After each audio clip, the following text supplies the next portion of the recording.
जब भगवान हमें इस धरती पर भेजते हैं, हमारा जन्म होता है, तो हमारे शरीर में भगवान ऊर्जा का संचार करके भेजते हैं। मतलब हमारे शरीर के हर अंग की अपनी एक ऊर्जा होती है। आँख की अपनी ऊर्जा है, कान की अपनी ऊर्जा है, मुख की अपनी ऊर्जा है। हम जो शब्द बोल रहे हैं वो वाणी की ऊर्जा से ही प्रकट होता है। हम जो देख पा रहे हैं ये आँख की ऊर्जा से ही देख पा रहे हैं। और ये ऊर्जा जो शरीर में भगवान देते लगभग सबको बराबरी की मिलती है। अब प्रश्न ये आता है कि हम उस शक्ति का, उस ऊर्जा का उपयोग कहाँ करते हैं? क्योंकि एक मशीन जब कई साल पुरानी होती जाती है, जो मशीन आज से 10 साल पहले थी वो 10 साल बाद नहीं रहेगी, वो धीरे धीरे पुरानी होती चली जाएगी, उसमें जंग लगता चला जाएगा, उसकी स्पीड स्लो हो जाएगी, उसके कार्य की शैली धीरे धीरे कमजोर पड़ने लगेगी। इसलिए उस मशीन को समय समय पर ग्रीसिंग, आइसिंग, उसकी साफ सफाई, कोई दिक्कत आ गई तो उसको फिर से ठीक कराना, ये सब आवश्यक है, ज़रूरी है। वैसे ही हमारी जो ऊर्जा, जब हम भगवान धरती पर हमें भेजते हैं तो एक बालक जो होता है वो बड़ा ऊर्जावान होता है, क्योंकि उसका शरीर नया है। लेकिन फिर धीरे धीरे उसकी ऊर्जा जीव की संसार में लगना शुरू हो जाती है। मुख से बोलने लगता है, कान से अब सुनने लगा है, सब चीज़ समझने लगा है, आँख से सब चीज़ों को देखने लगा है। देखने में भी क्या देखता है? गलत सलत चीज़ें देख लेता है, कान से गलत चीज़ें सुनता है, मुख से गलत चीज़ें बोलता है। फिर धीरे धीरे वो ऊर्जा, वो शक्ति शरीर की क्षीण होती चली जाती है। तो अब करना क्या है?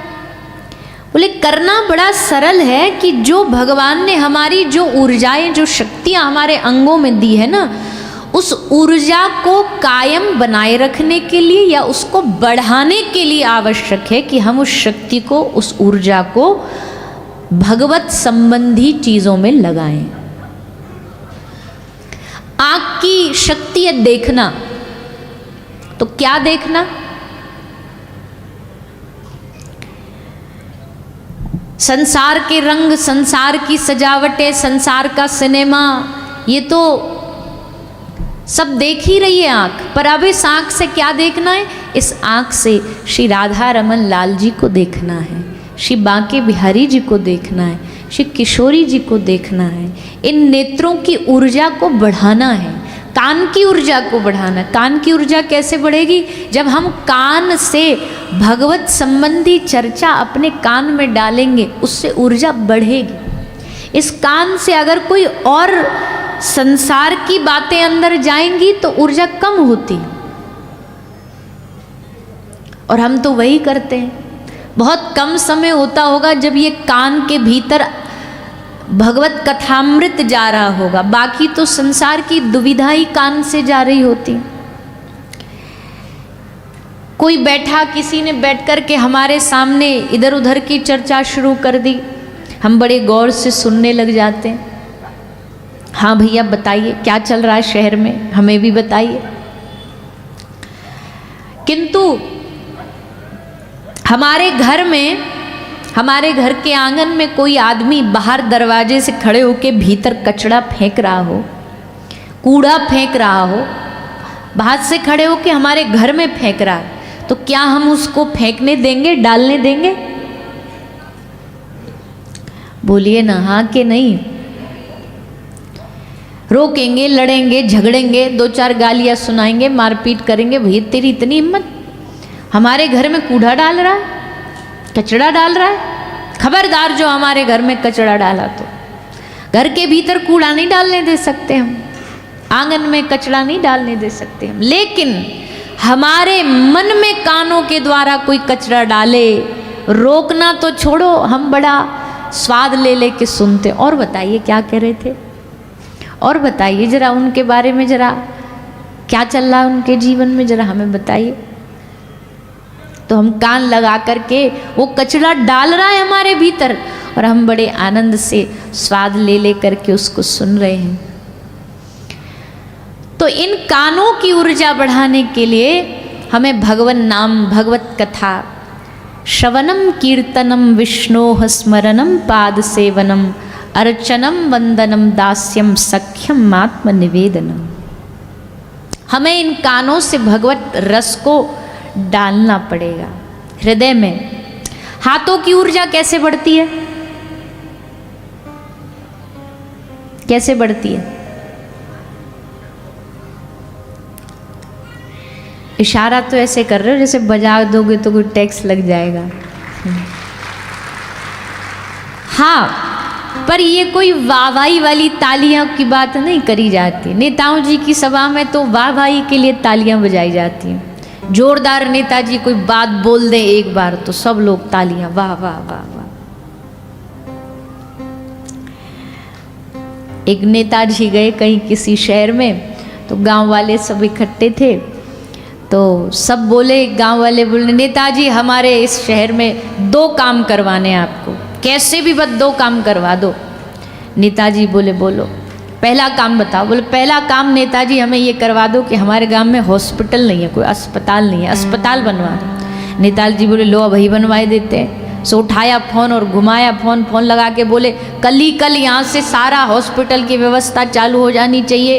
तुरंत सीमेंट लाओ, रोडी लाओ, करेसर लाओ, फाइल वाइल बाद में होती रहेगी, कल ही हॉस्पिटल यहाँ काम चालू हो जाएगा। बड़े खुश हुए।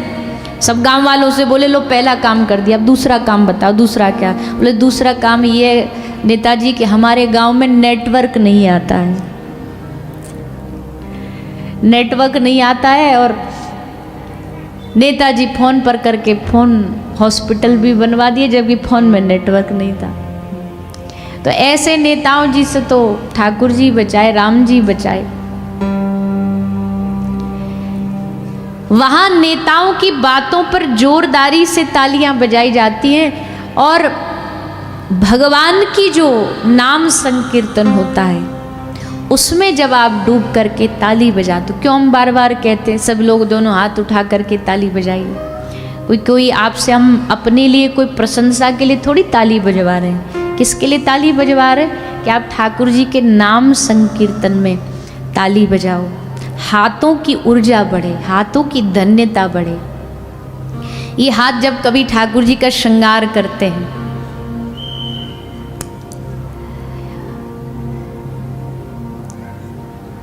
तब इन हाथों की धन्यता होती है। भजन गाते न तेरा किसने किया श्रृंगार सांवरे। वो हाथ कितने महान होंगे जिन हाथों ने चुन चुन के कलिया तुम्हारा श्रृंगार किया, तुम्हारा बंगला बनाया, तुम्हारी अर्चना करी, तुम्हारे लिए भोग प्रसादी बनाई, आरती करी, चरण सेवा करी। ये ठाकुर जी की सेवा में हाथों की धन्यता। अर्चन जो सेवा, अर्चन जो भक्ति है, उस अर्चन भक्ति से हम अपने हाथों की धन्यता करते। माला जाप से हाथों की धन्यता होती है। लोगों को लगता है कि हाथों की लकीरों को बदलने के लिए किसी व्यक्ति विशेष की जरूरत है, पर भैया असल बात तो ये, हाथों की रेखाएं किसी व्यक्ति से नहीं बदलती है, पर ये जब उंगलियां भगवान का नाम जाप करती है ना, तो जाप करते करते करते अपने आप हाथ की रेखाओं में बदलाव आ जाता है। एक महापुरुष की हमने कथा सुनी थी कहीं पे कि वो इतना नाम जपे, हाथ पर भगवान नाम इतना जपे कि उनकी हाथ की रेखाएं मिट गई,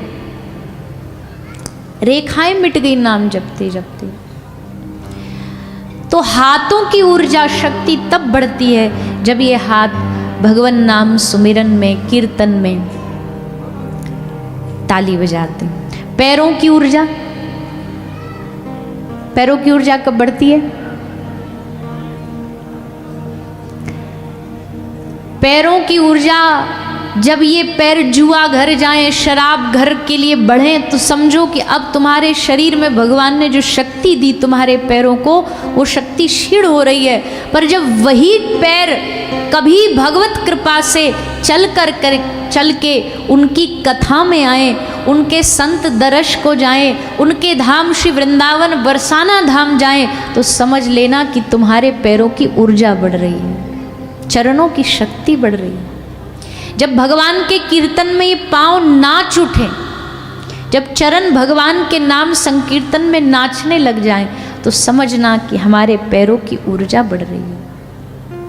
ऐसे शक्ति बढ़ती है भैया। आप देखना कभी भगवान के जो भक्त प्रेमी होते हैं ना, जो सिद्ध महापुरुष होते हैं, उनको कभी बुढ़ापा नहीं आता। अब आप कहोगे तो झूठी बात है, बुढ़ापा तो आता ही है। बोले शरीर से तो देखो ये तो गुण धर्म है शरीर के, ये तो छूटने नहीं है कभी, पर उनकी जो आंतरिक अवस्था है ना, उसमें कभी बुढ़ापा नहीं आता। उनकी जो अवस्था, एक बहुत पहुंचा हुआ महापुरुष होगा ना, आप देखना उसका स्वभाव छोटे से बच्चे के जैसा होगा। भले बूढ़ा होगा 80-90 साल का, पर उसका जो स्वभाव होगा वो छोटे से बच्चे के जैसे होगा। बच्चा क्या करता है, कभी हंसने लग जाता है, नेक्स्ट सी चोट में रोने लग जाता है। फिर चोट लग गई, किसी ने बस कुछ नहीं किया, कोई दवाई नहीं लगाई, बस ऐसी फूंक मार दी, बोले ठीक हो गया, दवाई लग गई तो हंसने लग जाए, ठीक हो गई। जबकि कौन सा उसको मरहम पट्टी लग गई कि एक फूंक में ठीक हो जाता है। और एक और बोलते गिर गया, अरे चींटी मर गई, चींटी मर गई, उठ जा उठ जा उठ जा, तो खुश हो जाता हमने चींटी मार दी। तो भैया ऐसा स्वभाव एक साधु का बन जाता है, ऐसा स्वभाव। उनके अंतर अवस्था में बुढ़ापा नहीं आता, शरीर में तो आएगा। साधु के शरीर पर, देह पर तो रोग उतरेंगे, पर हृदय में नहीं उतरेंगे। साधु शरीर से तो बीमार हो जाएगा, पर हृदय से। हमें संसार में, संसार के लोगों की दशा ये कि शरीर से बीमार नहीं है हम लोग, हम मन से बीमार हैं। शरीर के रोग नहीं है हमें मन के रोग हैं। साधु का उल्टा, भगवत प्राप्त महापुरुष का उल्टा। तो इसलिए भैया क्यों? क्योंकि उन्होंने भजन करके अपनी शक्ति का वर्धन किया, अपनी ऊर्जा का वर्धन किया है। उस ऊर्जा को बढ़ाने के लिए कोई दुनिया में आपको गाड़ी चलानी है तो गाड़ी के लिए जगह जगह पेट्रोल पंप है, गैस भरनी है तो गैस के लिए सब जगह है, गैस भराने के लिए, फोन चार्ज करने के लिए जगह है। पर इंसान को चार्ज करने के लिए, इंसान को भीतर ईंधन पेट्रोल डालने के लिए अगर कोई जगह है तो वो ऐसी ही जगह हैं जहाँ समूह में लोग बैठ कर के भगवान की चर्चा करते हैं, जब भगवान के विषय में बातें होती हैं, जब भगवान नाम संकीर्तन होता है।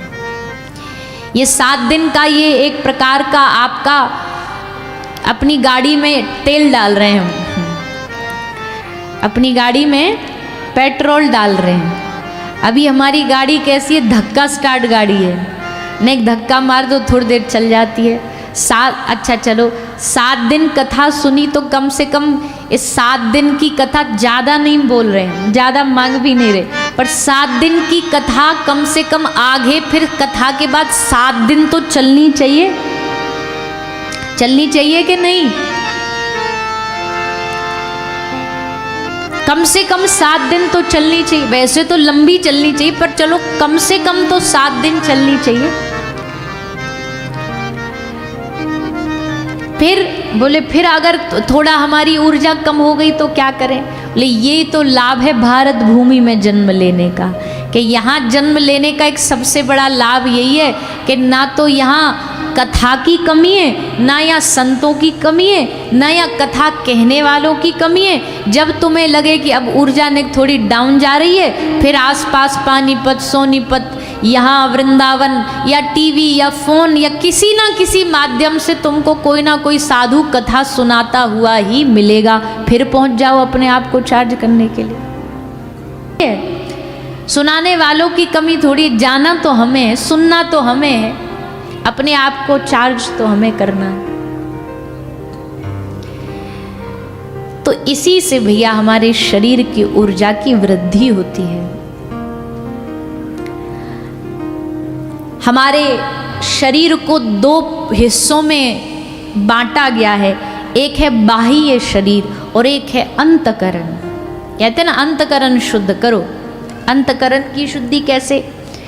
संसार में कोई दुकान ऐसी नहीं मिलती जहां अंतकरण को मांझा जाता हो, साफ किया जाता हो, धोया जाता हो। बर्तन तो कोई भी मांझ ले,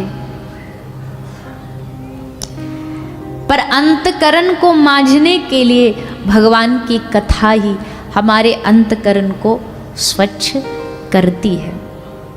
इसलिए सुखदेव जी, व्यास जी, तुलसीदास जी, कबीरदास जी, इन सब लोगों ने एक ही आज्ञा दी है हमें, किसी भी तरह भगवान की चरित्रों से जुड़े रहिए। और भैया समय भी तो बहुत है हमारे पास, तो अगर कोई कहने सुनने में भी रुचि नहीं रखता, क्योंकि लोग ये भी तो बोल देते ना आजकल कि भैया ये तो कथा कहने वाले सब बिजनेस वाले हैं, ये तो ऐसे हैं, ये तो वैसे हैं, इनका तो धंधा है, इनका तो काम है, इनका तो पैसा कमाना है इनको। चलो भैया मान लिया, हम तो ये टैग भी स्वीकार करते हैं, आप अपने घर पर ही पढ़ लो। पढ़ो तो, हमारी बातों पे भरोसा नहीं बिल्कुल मत करो। कोई गरज थोड़ी है कि आप हमारी बातों को ही मानो। और यहाँ भी आप कोई हमें सुनने थोड़ी आए हो, यहाँ भगवान की कथा हो रही है, उनकी चर्चा सुनने आए हो। किसी वक्ता को सुनने थोड़ी आते हैं हम, भगवान की कथा को सुनने आते हैं। तो अगर आपको नहीं भी है किसी में श्रद्धा भरोसा, तो फिर खुद तो कम से कम अध्ययन करो, खुद तो कम से कम पढ़ो। भागवत तुम्हारे घर में मार्केट में मिलती है, लेकर के आओ, घर में भागवत जी का अध्ययन करो। रामचरितमानस की चौपाइयाँ पढ़ो घर में, भगवत गीता पढ़ो घर में। ना तो पढ़ते हैं, ना हमारी सुनने में रुचि है, सुनाने वालों को भी दो चार बातें सुना देते हैं और फिर कहते कि हमारे हृदय में भजन नहीं उतरता, भक्ति नहीं उतरती। भैया वैसे तो पहली भक्ति बताई है श्रवणम कीर्तनम, सुनते सुनते सुनते श्रवण करते करते भगवान को जानना शुरू कर देता है जीव। हम बार बार एक बात कहते, भगवान से प्रेम दो वजह से होता है। भैया जी भगवान से प्रेम दो वजह से होता है। कौन कौन सी चीज से होता है?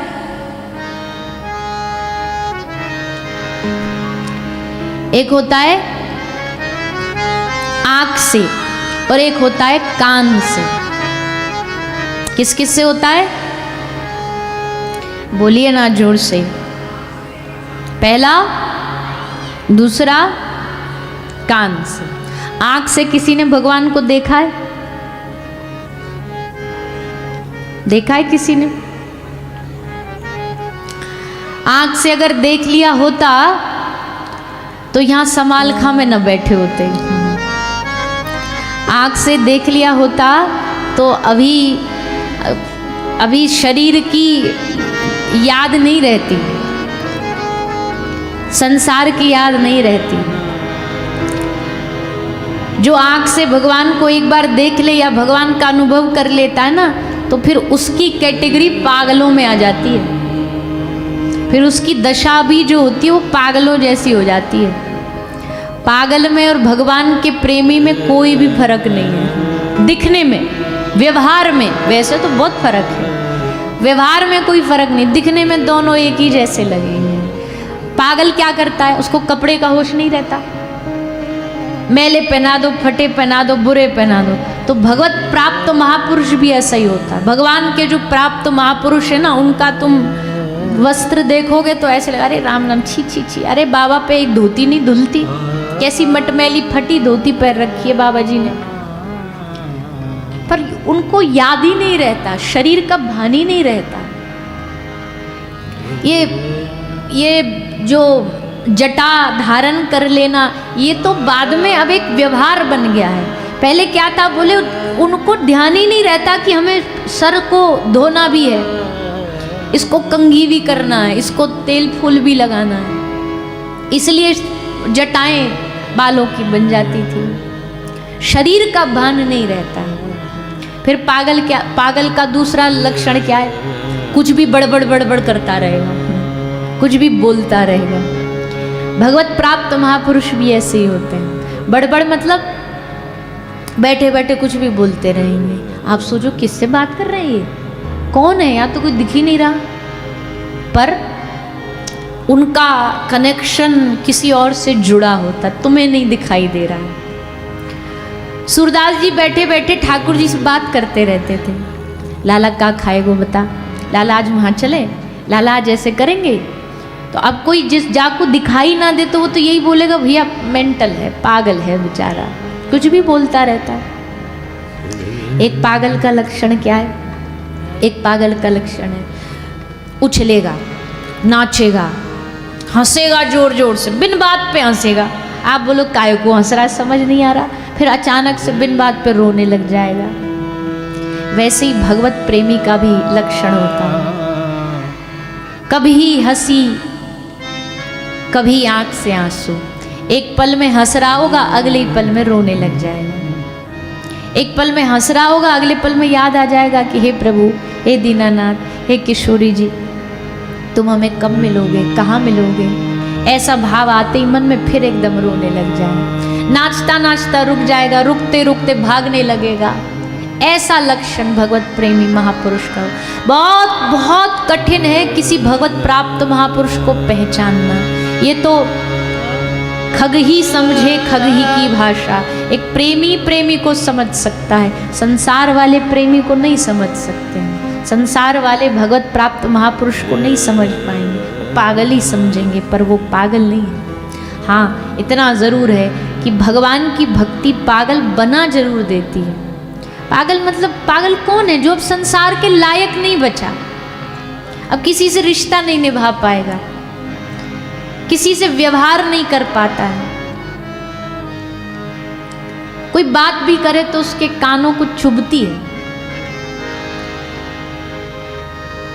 कई हम बहुत पुरानी और इतिहास की हिस्ट्री की बात नहीं कर रहे, आज भी वर्तमान में भी कई ऐसे हम प्रेमी रसिक जनों को जानते हैं जो ब्रज में रहते हैं, कि अगर उनको थोड़े समय के लिए भी धाम से दूर कर दो, वृंदावन से दूर कर दो, किसी का वृंदावन में भाव है, किसी का बरसाना भाव, थोड़ी देर दूर कर दो तो उनके शरीर में जलन पैदा होने लग जाती है, हाथ पांव शरीर कंपन करने लगता, कांपने लगता।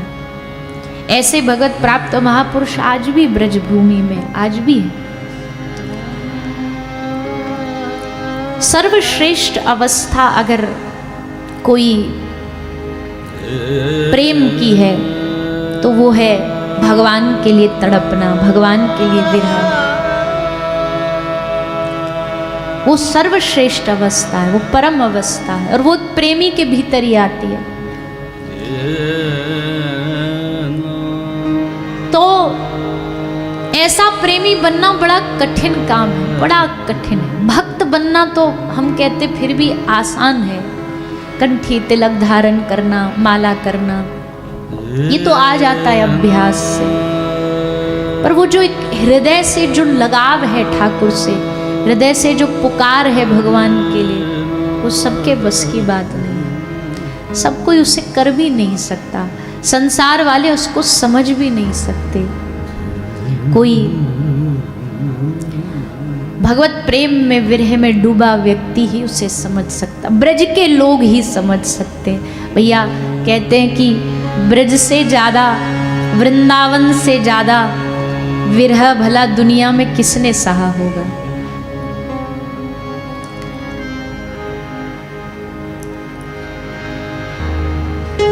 वृंदावन से ज्यादा विरह किसने सहा होगा। आज ही मैंने कहीं पढ़ा था कि जब उद्धव जी आए श्री ब्रजधाम में राधा रानी के पास, गोपियों के पास, तो उद्धव जी ने कहा कि हे किशोरी जी, आप कहो तो मैं कृष्ण को ले आऊं वापस ब्रज में, वृंदावन में। तो किशोरी जी ने कहा हाँ ले आना, पर एक शर्त है, कृष्ण को तो लेके आना, पर कृष्ण के चरणों को मत लेके आना। तो उद्धव ने पूछा कि चरणों को क्यों न लेकर के आऊं? तो श्री राधा रानी उत्तर देती है कि अगर चरण आ गए तो क्या पता वो फिर से चला जाए, वो फिर से लौट जाए, इसलिए आना, पर चरणों को नहीं लेकर के आना। ऐसी विरह अवस्था जो ब्रज भूमि ने सहन करी भैया, वो दुनिया में किसी भी भक्त बहुत हुए भगवान के, प्रेमी बहुत हुए भगवान के, कोई कोना नहीं बचा इस पृथ्वी पर जो भगवान का प्रेमी जहाँ ना हुआ हो। पर अगर फिर भी पूछा जाए कि इन प्रेमियों में से सबसे ज़्यादा श्रेष्ठ विरह किसने पाया, तो वो ब्रज ने पाया। ब्रज के विरही लोग बेचारे, बिन गोपाल ठगे से ठाड़े। तो ऐसे प्रेमी आज भी वृंदावन में उपस्थित है, ऐसा नहीं है कि नहीं है, आज भी है, जिनका उद्देश्य, जिनका लक्ष्य, जिनकी दृष्टि ठाकुर जी के और ठाकुर जी के चरणों के अलावा कहीं जाती नहीं। हम आप सबसे भी प्रार्थना करते, गोस्वामी जी कहते हैं सोई सर्वज्ञ तज्ञ सोई पंडित, सोहे गुण ग्रह विज्ञान अखंडित, दक्ष सकल लक्षण जुत सोई, जाकर पद सरोज रति होई। गोस्वामी तुलसीदास जी से पूछा इस दुनिया में सबसे बड़ा बुद्धिमान कौन है? दुनिया में सबसे बड़ा चतुर कौन है? दक्ष मतलब एक्सपर्ट कौन है? ज्ञानी कौन है? तो गोस्वामी जी कहते जाकर पद सरोज रति हुई। इस दुनिया का सबसे बड़ा बुद्धिमान व्यक्ति वही है जिसके मन में आपके चरण बस गए हो, जिसके मन को आपके चरणों से प्रेम हो गया, जिसके मन को आपके चरणों से अनुराग हो गया, वो दुनिया का सबसे बुद्धिमान दक्ष व्यक्ति है, ज्ञानी व्यक्ति है। हमें सबसे प्यार हो जाता है संसार में, पर हमें ठाकुर जी से, उनके चरणों से प्रेम नहीं होता। अगर भगवान से प्रेम करना सीखना ना आपको, तो शुरुआत भगवत चरणों से करो, भगवान के चरणों का दर्शन करो खूब। कभी एकांत में बैठे हो, कभी अकेले में बैठे हो, तो ठाकुर जी के चरणों का चिंतन करो। चरणों में जो उनके चिन्ह हैं उनका दर्शन करो, चक्र, अंकुश, शंख, गदा, पद्म, उनका दर्शन करो। किशोरी जी के चरणों का दर्शन करो। चरण से भक्ति शुरू होती है, भक्ति, और शुरू भी चरण से होती है और विश्राम भी उन्हीं चरणों पर जाकर के होती है, भगवत चरणों पर ही होती है। हम अक्सर कहीं मंदिर भी जाते हैं ना, तीर्थ भी जाते हैं, तो हम भगवान की श्रृंगार को देख लेंगे, भगवान के बांसुरी को देख लेंगे, भगवान के वस्त्रों को देख लेंगे, आभूषणों को देख लेंगे, पर हम चूक जाते हैं किस चीज़ में? हम भगवान के चरणों का दर्शन नहीं करते। और ज़्यादातर मंदिर में चरण दर्शन कराए भी नहीं जाते, चरणों को ढका रखा जाता है, क्योंकि बहुत हाई वोल्टेज है चरणों में, ऐसा पावर हाउस है कि झटका लगेगा तो झेल नहीं पाएगा, इसलिए छुपा के रखा जाता है चरणों को। गुरु चरण, भगवत चरण, इन चरणों में बड़ी शक्ति है।